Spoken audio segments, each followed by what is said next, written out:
Die gevaarlikste dwelm word nie op straat verkoop nie. Dit word verkoop in kerke, in direksiekamers, stemlokale, skole, veral in mense se huise, hospitale, al hierdie tipe goed. Nou, dit is nie 'n poeier of 'n pil nie. Dis bloot die woord hoop.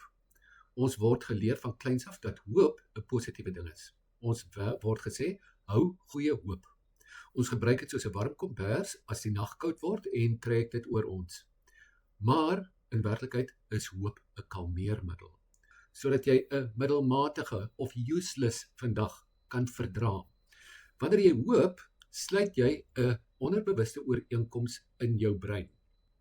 Dit sê vir jou, ek sal hierdie pyn nou verduur, want ek glo die heelal, God of geluk, of wat jy dit ook al wil noem, sal dit later reg.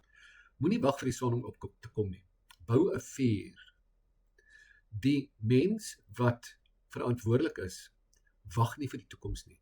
Hy sleep die toekoms in die hede met sy eie 2 hande na hom toe. Dankie. Dis al vir vandag.